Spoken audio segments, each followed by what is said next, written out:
என்ன பண்ணுறாரு, ஒரு முடிவு பண்ணுறாரு. எப்படியாவது வந்து அபிக்கு வந்து தன்னோட காதலை வந்து புரிய வைக்கணும். என் மனசை அபிக்கு புரிய வைக்கணும். கொஞ்சம் கொஞ்சமாக அபியை வந்து நான் எப்படிப்பட்டவன்னு சொல்லிட்டு நினைக்கணும். நான் ரொம்ப நாளாக அவளை ரொம்ப காயப்படுத்திட்டேன். என்னை பற்றி அவள் தப்பாகவே நினச்சிட்ருக்கா. அது எல்லாத்தையும் நான் மாற்றணும்னா கொஞ்சம் கொஞ்சமாக தான் மாற்ற முடியும். அதனால் சீக்கிரமாகவே வந்து டைவர்ஸ்க்கு நம்ம அப்ளை பண்ணுறது, அது ரிட்டர்ன் வாங்குற வரைக்கும் நம்ம வந்து அவள் மனசில் வந்து நம்மளை வந்து பற்றின நல்ல எண்ணங்களை வந்து உற்பத்தி பண்ணணும் அப்படி சொல்லிட்டு யோசிக்கிறாரு. அதன்படி காய் நகர்த்திட்டு இருக்காரு ராகவ். அபிகிட்ட வந்து சிரித்து பேசுகிறாரு. அவங்களுக்கு பிடிச்சதெல்லாம் வாங்கி கொடுக்கணும்னு சொல்லிட்டு எல்லாத்தையும் வாங்கிட்டு வராரு. அதை பார்த்து அபி யோசிக்கிறாங்க, ராகவ் முன்ன மாதிரியும் இல்லையே, வேறு மாதிரி பிஹேவ் பண்ணுறாரு, ஒன்றும் புரியலையே அப்படி சொல்லிட்டு யோசிச்சுட்டு இருக்காங்க.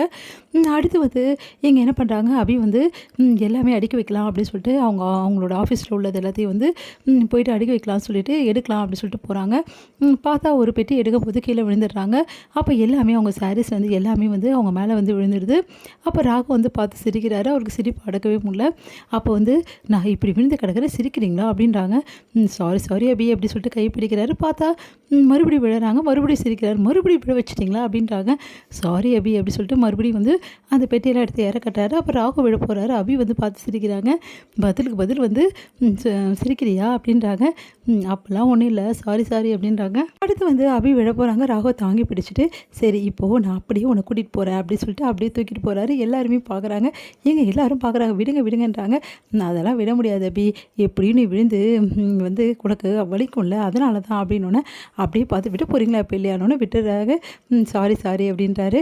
அடுத்து வந்து சரி வெளியே போகலாம் அபி அப்படின்னோடனே நான் வரல அப்படின்றாங்க. அதெல்லாம் தெரியாது, நீ வந்து தான் ஆகணும்னு சொல்லிட்டு வம்படியாக கூட்டின்னு போகிறாரு. வெளியே போயிட்டு அவங்களுக்கு பிடிச்சது எல்லாம் வாங்கி கொடுக்குறாரு. அபி உண்மையிலேயே சொல்கிறேனே, முதல்லாம் இந்த பஜ்ஜி எல்லாம் மிளகா பஜ்ஜியில் நீ தானே சாப்பிடுவேன், இப்போ பார்த்தியா நான் இப்படியெல்லாம் சாப்பிட்றேன்னு சொல்லிட்டு நிறைய மிளகா பஜ்ஜி சாப்பிட்றேன். ஏங்க உங்களுக்கு ஆகாது, சொன்னால் கேளுங்க, சாப்பிடாதீங்கன்னு வம்படியாக சாப்பிட்றாரு. ஐயோ அப்படின்னு சொல்லிட்டு காரம் சொல்லிட்டு பயங்கரமாக கத்துறாரு. அப்புறம் தண்ணி கொடுக்குறாங்க. என்ன மாதிரிலாம் உங்களால் சாப்பிட முடியுமா, நான்லாம் பழக்கம், நீங்கள் என்னென்னா 2 மிளகா பஜ்ஜி சாப்பிட முடியும், உங்களுக்கு வேணும்னு வம்படியாக சாப்பிட்டுட்டு இருக்கீங்கன்னு. இல்லை அபி, உனக்காக தான் நான் சாப்பிட்டேன், நீ சாப்பிட்ற நானும் சாப்பிட்டு பார்த்தா எனக்கு செட் ஆகலை. செட் ஆகாத விஷயத்த சாப்பிடக்கூடாது, ஆனால் மிளகா பஜ்ஜி எப்படி சாப்பிடணும்னு நான் சொல்லித்தரேன். நீங்கள் வந்து கனமான பகுதியில் உங்களை மாதிரி ஆளுங்கள்லாம் இந்த மாதிரி பகுதி சாப்பிடக்கூடாது, இந்த முனைப்பகுதி மட்டும் சாப்பிடுங்க அப்படி சொல்லிட்டு அதை மட்டும் போட்டு கொடுக்குறாங்க. இதை நான் சாப்பிட்றேன் அப்படி சொல்லிட்டு சாப்பிட்றாங்க. அப்படியே பார்த்து ரசிக்கிறாராக. எவ்வளோ க்யூட் அபி கூட இருந்தால் டைம் போகிறதே தெரியல, அவள் என் வாழ்க்கையில் கிடைச்சது பெரிய பொக்கிஷம் அப்படி சொல்லிட்டு சந்தோஷப்பட்டு இருக்காரு. அப்பன்னு பார்த்து கரெக்டாக அங்கே விக்னேஷ் வந்துடுறாரு. விக்னேஷை பார்த்தோன்னா அதிர்ச்சி அடைகிறாரு ராகவ். என்ன அபி இங்கே அப்படின்னோடனே, இல்லை ஆஃபீஸுக்கு போயிட்டு அப்படியே வீட்டுக்கு கிளம்புறோம், அப்போ தான் பஜ்ஜி கடையை பார்த்தோன்னே அப்படின்னு. எனக்கு தான் தெரியுமே நீங்கள் பஜ்ஜினா விரும்பி சாப்பிடுவீங்களே, சரி சாப்பிட்டாச்சா அப்படின்னோடனே, நீங்கள் 2 சாப்பிடுங்க அப்படின்னு. வேணாம் அபி அப்படின்னோடனே, என்ன சாப்பிட மாட்டிங்களா, கண்டிப்பாக சாப்பிட்றேன், உங்களுக்காக சாப்பிட்றேன்னு சொல்லிட்டு வாங்கி சாப்பிட்றாரு. மேலும் வந்து அபிகிட்ட பேசிகிட்டே இருக்காரு. இதெல்லாம் பார்க்கும்போது ராகுவுக்கு அப்படியே வந்து காதில் புகையாக வருது.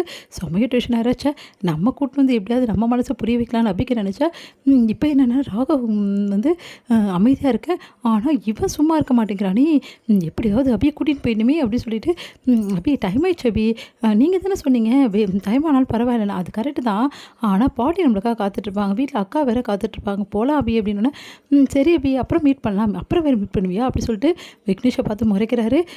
ராகவ் பாய் ராகவ் அப்படி சொல்லிட்டு போகிறாங்க. எனக்கும் 2 பஜ்ஜி கொடுங்க, நீங்களும் பஜ்ஜி பீரியர் ஆகிட்டிங்களா, ஆமாம் அபி உன் கூட சேர்ந்துருக்கேன்ல அப்படி தான் இருக்கும், நான் எப்போவுமே வந்து பஜ்ஜி சாப்பிட ஆரம்பிச்சிட்டேன் அப்படின்னு சிரிக்கிறாருங்க நம்ம அபி. இதெல்லாம் பார்த்து ராகவ் செம்ம டென்ஷனாக வராரு. அடுத்து வந்து ராகவ் வந்து வீட்டுக்கு கூட்டின்னு போகிறாரு அபியை. இவங்க 2 பேரும் ஒன்றா சந்தோஷமாக இருக்கிறத பார்த்துட்டு தாங்கவே முடியல முரளிக்கு. முரளி செம கடுப்பாக பார்த்துக்கிட்டே இருக்காரு.